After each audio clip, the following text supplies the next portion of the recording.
akan kesulitan untuk proses ke STR-nya. Kemudian nomor KTP ini ditulis angkanya secara lengkap dan benar. Kemudian tempat lahir, tanggal lahir. Nah, tanggal lahir ini perlu diperhatikan juga ya, karena di tanggal lahir ini nanti akan menjadi komponen untuk penomoran KTA. Jadi perlu diperhatikan juga di sini untuk tanggal lahirnya jangan sampai salah. Nah, ini banyak yang salah nih. Banyak yang belum diganti, jadi tanggalnya masih tanggal hari ini misalnya ketika mengisi form. Kemudian jenis kelamin, ada agama, gelar depan, gelar belakang. Nah, ini gelar depan ini kalau misalnya nggak ada, cukup dikosongin aja, nggak harus diisi gitu. Jadi nggak usah diisi kasih tanda strip, nggak perlu dikasih tulisan tidak ada, nggak perlu. Jadi kalau nggak ada ya kosong aja gitu. Jadi gelar depan ini peruntukannya ini untuk penulisan seperti gelar prof, doktor, insinyur, dan lain sebagainya. Nah, kemudian gelar belakang. Gelar belakang ini eh, cukup ditulis penulisan gelarnya aja, jadi nggak usah ditulis lengkap. Jadi misalnya lulusan D3 ya, yaitu cukup masukin aja AMG gitu atau AMDGZ gitu. Jadi nggak perlu ditulis panjangnya A5 Jagisi, nggak perlu. Jadi cukup penulisan gelarnya aja. Kemudian alamat tinggal ini harus diisi, ada alamat kota. Nah, ini kita sedang mengembangkan nanti untuk alamat tinggal ini kita petakan sampai ke tingkat kelurahan. Jadi nanti di sini ada alamat, ada kabupaten atau kota, kemudian bawahnya ada kecamatan, kemudian ada kelurahan. Nanti di bawahnya di sebelum kode pos nanti akan ada tambahan seperti itu. Kemudian kode pos dimasukkan, nah telepon dan mobile phone ini ditulis angka aja Bapak Ibu ya. Jadi nggak perlu pakai plus 62 segala macam, nggak perlu pakai strip, nggak perlu pakai spasi, jadi angkanya aja. 11 digitnya dimasukkannya di sini. Kemudian keanggotaan, nah status keanggotaannya berarti kalau ini berarti anggota biasa misalnya, anggota daerah ini adalah keanggotaan provinsinya. Jadi jangan sampai salah nih. Misalnya ketika yang bersangkutan tinggalnya di, ambil contoh yang Bekasi ya, Bekasi gitu. Tapi bekerjanya itu di Jakarta. Nah, ini bisa disesuaikan keanggotaannya ini apakah pilih Bekasi yaitu Jawa Barat atau di Jakarta. Nah, itu disesuaikan aja. Nanti ke depannya untuk hal-hal administrasinya akan melibatkan DPD mana gitu.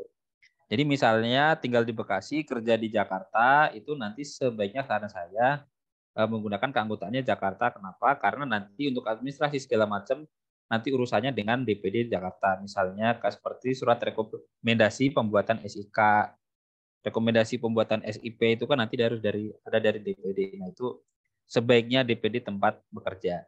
Itu. Kemudian anggota cabang. Anggota cabang ini adalah DPC atau di tingkat kabupaten kotanya. Nah, ini sesuaikan juga dengan kira-kira kedepannya akan lebih aktif bekerja atau urusan administrasinya di daerah mana. Kemudian ada pendidikan di sini, di kolom pendidikan ini harus diisikan dari asal negara pendidikan, misalnya dari Indonesia, biasa kemungkinan dari Indonesia lebih apa ya, paling banyak. Kemudian jenjangnya ada D3, D4 atau S1. Kalau peminatan ada, jika ada, kalau nggak ada kosongin aja. Kemudian periode awal masuk kuliah, periode akhirnya masuk kuliah. Kemudian yang paling penting adalah upload ijazah. Nah, di sini ada tulisannya ya. Jenis file adalah JPG, PNG dengan ukuran maksimal 200 KB. Tapi kami tetap yang menyarankan itu 150-an lah, itu kemungkinan bisa kita buka. Soalnya kalau 200 KB biasanya kita terkendala di timeout-nya. Kemudian penulisan nama file disarankan tidak terlalu panjang dan tidak menggunakan karakter. Jadi kalau penulisan nama file ijazahnya cukup nama misalnya ijazah nama siapa gitu. Jadi nggak perlu pakai ada tanda dan, tanda at gitu seperti itu. Karakter-karakter itu nggak perlu karena nantinya nggak bisa dibuka.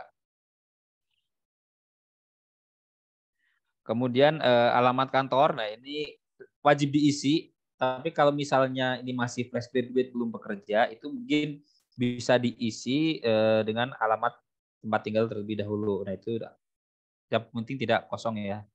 Kemudian kota, status kepegawaian, di situ nanti ada pilihannya, tinggal dipilih. Nah yang terakhir adalah email. Nah email ini harus unik ya, artinya satu orang untuk satu akun. Jadi jangan sampai satu email digunakan rame-rame gitu, jangan. Satu orang satu dan harus benar gitu. Bisa diakses. Jadi kalau nggak bisa diakses sama aja nanti notifikasi segala macamnya nggak akan diterima oleh calon anggota. Jadi email ini harus satu pertama unik, yang kedua ini harus bisa diakses.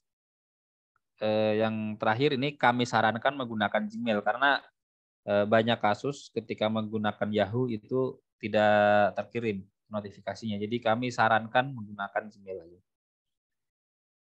Nah, kalau sudah selesai mengisi form, bisa langsung diklik daftarkan. Nah, ada dua kemungkinan ketika sudah mengklik daftarkan. Yang pertama akan muncul error. Nah, error ini sudah dikasih penjelasan ya. Yang pertama, apabila notifikasinya adalah si input requirement, di situ di bawahnya ada apa atau ada kolom atau field itu yang salah. Misalnya di sini nama ada kesalahan, berarti nama misalnya belum diisi, ada keterangannya harus diisi. Nomor KTP-nya seperti itu juga. Nah, termasuk dengan lainnya. Tapi apabila semuanya sudah benar nih, tapi masih ada notifikasi, lihat yang paling bawah. Ada kemungkinan Anda sudah pernah mendaftar. Nah, kalau sudah mendaftar, itu harap untuk menghubungi pengurus pusat untuk mendapatkan user ID dan passwordnya. Jadi ada kemungkinan ya, itu mungkin emailnya sudah terpakai atau email KTP-nya sudah pernah didaftarkan segala macam, itu akan ada notifikasinya paling bawah.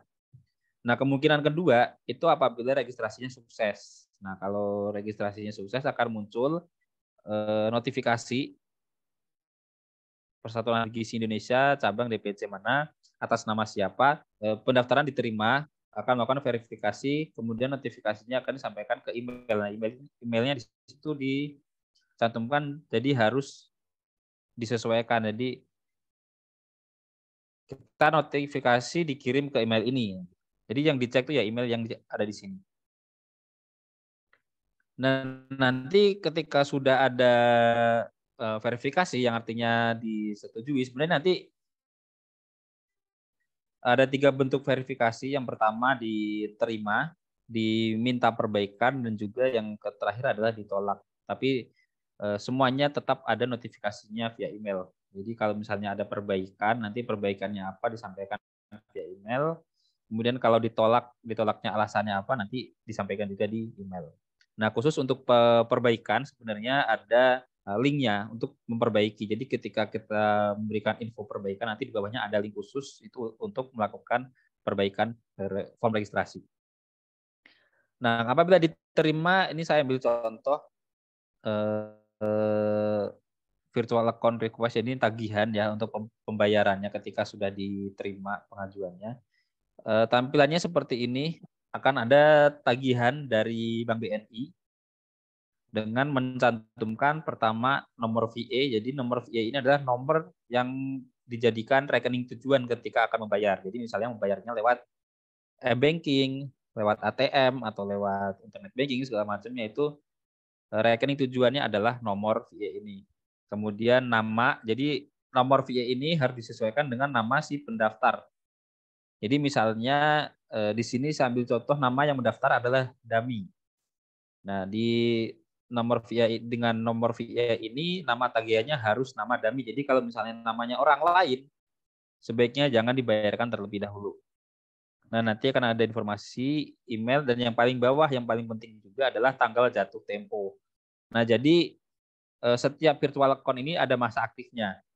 Jadi VA ini bisa digunakan sebelum tanggal berapa gitu. Jadi di bawah ada tanggalnya. Secara default kurang lebih itu sebenarnya 30 hari, tapi kemungkinan ada yang kurang, ada yang lebih. Jadi disesuaikan aja dengan di tanggal yang tercantum di paling bawah, tanggal jatuh tempo. Nah, apabila sudah melewati tanggal jatuh tempo, maka VA ini tidak dapat digunakan untuk pembayaran. Jadi harus minta ke pengurus pusat untuk minta dikirimkan VA yang baru. Jadi nanti stepnya lebih panjang lagi. Jadi saya sangat menyarankan untuk pembayaran KTA itu dilakukan sebelum VA jatuh tempo. Nah, ketika sudah membayar, nanti akan ada email kembali dari Bank BNI yang berisi pembayaran telah dilakukan pada tagihan dengan rincian sebagai berikut. Nanti akan ada tuh rinciannya, nomor VIE yang tadi dibayarkan, kemudian atas namanya siapa, kemudian nominalnya berapa, nominalnya misalnya 400 ya, nominalnya tertulis di situ 400 gitu. Nah, notifikasi ini sebenarnya nggak perlu dikonfirmasi kembali ke pengurus pusat, tapi kami sarankan mungkin nggak apa-apa di-keep aja di email, jangan sampai dihapus di email karena nanti takutnya kalau ada kesalahan atau error di sistem, bukti ini bisa dijadikan untuk pengecekannya. Jadi nanti setiap notifikasi ada di email, makanya untuk email harus benar-benar penulisannya benar, dapat diakses, jangan sampai rame-rame jadi satu-satu gitu. Nah, otomatis akan terrecord di dalam sistem. Nah, jadi nanti di sistem akan kelihatan siapa aja yang udah membayar. Nanti akan kita terbitkan user ID dan passwordnya. Jadi password dan user ID ini hanya bisa diperoleh ketika calon anggota sudah melakukan pembayaran. Nah, nanti user ID dan passwordnya. Passwordnya adalah 6 digit angka, kemudian user ID-nya adalah nomor KTA itu sendiri. Nah, ketika sudah memiliki user ID dan password, maka anggota bisa langsung melakukan login di halaman yang awal ya, di halaman ini. Jadi tinggal dimasukkan aja user ID dan passwordnya, kemudian klik login. Nanti tampilannya akan seperti ini. Jadi langsung mengarah ke menu utama yaitu private area ya. Jadi di private area ini ada beberapa tombol di kanan atas. Itu ada yang pertama view and edit profile di sini untuk memperbaiki data diri. Misalnya alamat, nomor HP gitu bisa diperbaiki di sini. Bawahnya adalah cetak KTA. Nah, untuk upload foto juga dilakukannya di view and edit profile. Jadi KTA itu sebaiknya sebelum melakukan cetak KTA seharusnya upload foto terlebih dahulu di tombol view and edit profile. Nah, seperti ini. Nah, halaman private area ini tidak bisa diakses apabila anggota belum melakukan pembayaran iuran pada tahun tertentu. Jadi misalnya registrasi KTA-nya itu di tahun 2022. Nah, otomatis ketika sudah mulai masuk di tahun 2023 akan dikirimkan notifikasi tagihan iuran di sini. Jadi nutupin semua areanya. Jadi untuk membuka itunya tutupnya notifikasinya itu bannernya itu harus dengan melakukan pembayaran iuran.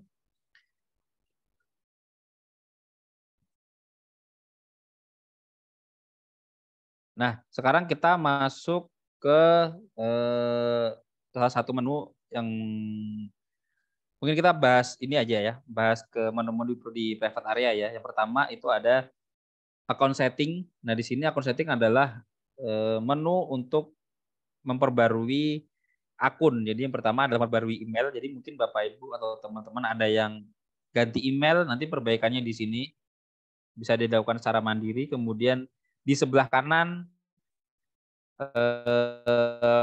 pengaturan kata user ID. Jadi kalau misalnya nomor KTA-nya terlalu banyak untuk dijadikan user ID bisa diganti dengan catatan jangan sampai lupa. Kemudian di bawahnya adalah password. Di sini juga bisa diganti oleh anggota. Nah, terutama untuk anggota-anggota lama itu yang KTA-nya yaitu yang manual karena secara default passwordnya adalah user demo. Jadi ketika sudah bisa masuk ke sistem ini, saya sangat menyarankan untuk mengubah passwordnya supaya lebih unik dan bisa diakses hanya oleh diri sendiri. Gitu.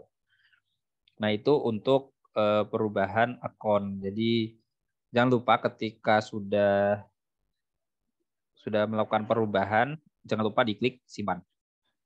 Nah, kemudian masuk ke menu kurikulum vitae. Di sini ada identitas pribadi dan di sini fungsinya sama dengan view edit profile. Jadi untuk pertama upload foto, yang kedua untuk nama mungkin dari waktu registrasi ada kesalahan, typo atau segala macam bisa diperbaiki di sini. tempat lahir, tanggal lahir, jenis kelamin, agama, gelar depan, gelar belakang, dan nanti di bawahnya ada nomor telepon segala macam. Itu bisa diperbarui di menu identitas pribadi. Kemudian di pendidikan, jadi saya sangat mengharuskan ya, bukan menyarankan lagi kalau ini harus diisi ya, itu riwayat pendidikan oleh anggota. Nah, di sini untuk mengisinya tinggal klik di tombol kanan atas, klik tambah data, kemudian tinggal diisikan dari pendidikannya. Jadi pertama dari lulusan universitas atau institusi mana, gelarnya apa, peminatannya apa, kemudian periode masuk perkuliahan, nomor ijazahnya berapa. Nah, ini diisi di sini. Kalau sudah tinggal diklik simpan. Nah, yang ketiga ini juga wajib diisi oleh anggota adalah tempat kerja utama. Nah, ini harus diisi. Jadi nanti kalau ke depannya nanti misalnya di menu ini belum diisi atau masih kosong, nanti akan kita tutup beberapa fitur dalam sistem, di mana salah satunya fitur untuk melakukan perpanjangan STR atau mengurus surat rekomendasi perpanjangan STR. Nanti akan kita tutup kalau belum mengisi tempat kerja utama. Jadi harus diisi adalah status kepegawaian, nanti ada pilihannya, ada swasta, PNS, ASN, ada TNI, Polri, ada yang mungkin segala macamnya, itu nanti ada pilihannya di situ. Kemudian tempat kerja, atau tempat praktik, alamat, kota, dan nanti juga ada pemetaannya juga, kota, kecamatan, kelurahan di bawah, yang kita kembangkan, kemudian jabatan, nomor SIP, upload dokumen SIP-nya, dan lain sebagainya itu harus diisi. Kalau sudah nanti diklik simpan. Nah, ini begitu juga dengan tempat praktik. Ini apabila teman-teman Bapak Ibu ada yang melakukan praktik mandiri. Nah, itu boleh ditulis di sini riwayatnya. Nah, yang terakhir di menu ini adalah menu pembayaran iuran. Di sini saya informasikan kalau iuran itu wajib dibayar per tahun dan tagihan iuran otomatis akan muncul setiap tanggal 1 Januari. Jadi Bapak Ibu mungkin yang belum udah lama nggak buka ya atau mungkin terakhir pasti akan muncul tagihan untuk membayar di tahun 2023 karena iuran itu hitungannya per tahun dimulai dari 1 Januari. Pasti akan ada muncul tagihan. Nah, untuk kewajiban sendiri, kewajiban tahun iuran yang dibayar itu dimulai dari tahun 2021. Jadi untuk tahun 2020 ke bawah sampai yang sebelum-sebelumnya itu tidak perlu dibayarkan. Jadi yang wajib dibayar adalah tahun 2021 sebanyak 100.000, tahun 2022 sebanyak 300.000, dan tahun 2023 sebanyak 300.000. Nah, apabila melakukan registrasi bayar 400.000, maka kewajiban iurannya adalah di tahun berikutnya. Seperti itu ya Bapak Ibu ya. Jadi untuk membayar iuran bisa dilakukan mandiri masing-masing. Itu caranya adalah tinggal klik di situ, ada pilih tahun iurannya, kemudian tinggal klik VA. Nah, VA itu harus dipastikan masuk ke email tagihannya. Jadi kalau belum masuk di email kemungkinan VA-nya itu invalid. Jadi untuk memastikan itu valid, itu pertama harus dicek di email, yang kedua harus dicek di nomor telepon. Seperti itu mau membayar VA valid. Nah, di bawahnya sendiri juga nanti akan muncul riwayatnya ya. Jadi kelihatan sudah create VA berapa kali gitu. Jadi kalau misalnya suatu saat lupa nih VA-nya pas membayar, bisa dicek juga di sini riwayatnya. Seperti itu. Nah, yang terakhir ketika sudah bisa mengakses private area, maka anggota bisa melakukan cetak KTA. Nah, ini contoh KTA yang lama ya. Di sini ada beberapa tulisan identitasnya, nomor registrasi, nama, tempat lahir, alamat, berlaku sampai dengan tanggal berapa. Nah, ini sebenarnya masih berlaku, tapi nanti kami akan menginfokan atau mensosialisasikan kepada anggota untuk memperbarui ke desain KTA yang baru. Jadi nanti ke depannya akan lebih simpel, kurang lebih jadi seperti ini ya. Jadi yang kita cantumkan pertama foto, kemudian yang ada nomor KTA, kemudian hanya nama dan DPD, DPC, kemudian jenis keanggotaannya apakah anggota biasa, anggota luar biasa, kemudian status. Nah, statusnya ini disesuaikan dengan periode pembayaran iurannya. Jadi kalau misalnya iuran terakhir yang terbaca di sistem adalah iuran tahun 2022, maka nanti akan ada keterangan di situ statusnya adalah aktif di tahun 2022. Yang artinya di tahun 2023 itu belum melakukan pembayaran iuran. Seperti itu. Ini untuk KTA, tapi ini masih sedang dalam proses untuk perubahan desain. Nah, ini terkait dengan keanggotaan ya, keanggotaan, KTA dan sebagainya. Nah, saya mungkin akan menyampaikan sedikit aja nih terkait dengan STR, karena KTA merupakan syarat penting, syarat utama untuk mengajukan STR. Nah, di sini sebelum Bapak Ibu bertanya-tanya, saya mau menyampaikan dulu dokumen apa saja yang dibutuhkan untuk mengajukan STR. Jadi di STR itu ada beberapa pilihan ya cara pengajuan. Yang pertama, STR baru itu untuk anggota atau ahli gizi itu yang sama sekali belum pernah memiliki STR. Nah, biasanya ini untuk fresh graduate atau mungkin Bapak Ibu yang lulusan lama tapi belum pernah mengurus STR sama sekali, ini bisa mengajukan STR baru. Kemudian ada yang namanya re-registrasi STR atau registrasi ulang. Nah, di registrasi ulang ini ada 3 pilihan di bawahnya. Yang pertama adalah perpanjangan. Sebenarnya ada 4 ya, ada perpanjangan, alih profesi, naik level, dan yang terakhir adalah RPL. Nah, di sini dari tiap masing-masing pilihan untuk pengajuan STR ada syaratnya pun berbeda-beda. Saya ambil contoh untuk registrasi baru. Di sini yang wajib harus ada adalah foto 4x6 formal latar belakang merah menghadap ke depan ya, pokoknya formal gitu. Jangan sampai yang selfie, yang background-nya biru gitu, jangan. Kemudian KTP atau paspor bagi WNA. Kemudian ada ijazah terakhir, ada sertifikat kompetensi format dikti. Nah, ijazah dan serkom ini sudah terintegrasi dengan sistem PD Dikti. Jadi nggak perlu upload, tapi akan ketahuan mana yang asli, mana yang palsu gitu. Jadi kalau di bagian ijazah dan serkom ini nggak perlu upload, tapi harus sama dengan yang ada di PD Dikti. Nggak bisa dimanipulasi. Yang kelima adalah surat sehat 3 bulan terakhir yang dikeluarkan oleh dokter yang memiliki SIP atau NIP. Harus distempel 3 bulan terakhir. Kemudian yang keenam adalah surat sumpah atau surat sumpah dan surat pernyataan melakukan sumpah profesi sesuai ketentuan dari Persagi. Nah, di sini ketika sudah melakukan sumpah, di situ ada diberi satu surat surat pernyataannya dan juga satu naskah sumpahnya, itulah yang ditandatangani oleh 3 orang ya. Satu siapa yang disumpah, siapa yang menyumpah, dan juga ada saksi rohaniawan. Nah, ini salah satu dokumen yang banyak dipalsukan, tapi semua pemalsuan itu bisa kita identifikasi. Dan tentu saja ketika sudah kita identifikasi, kita temukan pemalsuannya, ada beberapa sanksi yang harus diberikan kepada yang mengajukan. Sanksi yang pertama adalah ketika ada indikasi pemalsuan, kita blokir. Jadi kedepannya NIK-nya tidak bisa digunakan untuk mengajukan STR kembali sebelum ada tindakan atau pengakuan dari si anggota. Yang kedua adalah pembinaan dari DPP Persagi dan juga Majelis Kode Etik terkait dengan pembinaan anggotanya. Nanti akan ada sanksi setiap pemalsuan. Nah, nomor 6 ini cukup paling sering ya dilakukan pemalsuannya surat sumpah ini.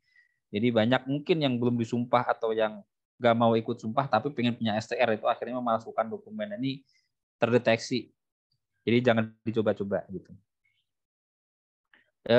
Kemudian yang ketujuh adalah surat pernyataan patuh etika profesi. Nah, di sini biasanya itu bersamaan dengan ketika sumpah profesi ya, di situ di bawahnya biasanya ada tanda tangan surat pernyataan patuh etika profesi. Nah, di situ dilampirkan juga KTA-nya di halaman kedua. Nanti diuploadnya bareng. Kemudian yang ke-8 ini STR lama, ini adalah syarat untuk perpanjangan. Nah, jadi perpanjangan STR ini harus melampirkan STR lamanya yang mana harus sama dengan data pemohon di STR. Kemudian yang ke-9 adalah surat rekomendasi diterbitkan lewat aplikasi Siporlin.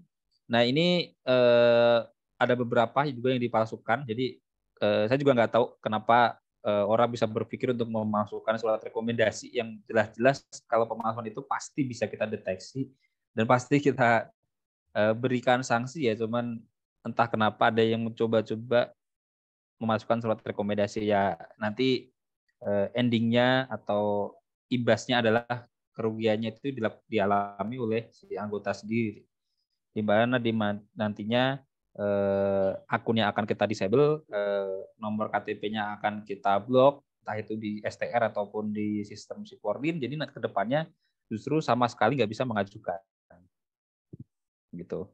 Dan mungkin ada juga mungkin dari sanksi dari OP, sanksi dari konsil, bahkan mungkin dari Kemenkes juga karena ada pelanggaran etika di sini. Jadi buat teman-teman Bapak Ibu semuanya, mungkin jika ada kesulitan sebaiknya bertanya daripada melakukan pemalsuan dokumen gitu. Jadi cara-cara seperti ini sebenarnya bisa dipenuhi, bisa diperoleh gitu tanpa memasukkan dokumen dan lain sebagainya itu. Jadi menurut saya jangan sampai ada yang melakukan kecurangan dalam memenuhi dokumen-dokumen seperti ini.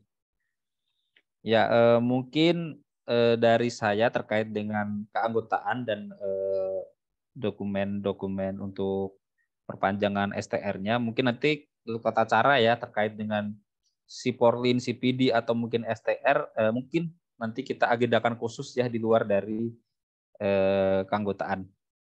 Seperti itu Bapak Ibu teman-teman semuanya. Terima kasih atas atensinya, terima kasih atas perhatiannya, atas kesempatannya juga untuk menyampaikan. Jika ada beberapa yang perlu ditanyakan bisa melalui kolom chat atau mungkin nanti dibuka aksesnya oleh moderator. Waktu saya kembalikan ke moderator. Terima kasih. Assalamualaikum warahmatullahi wabarakatuh.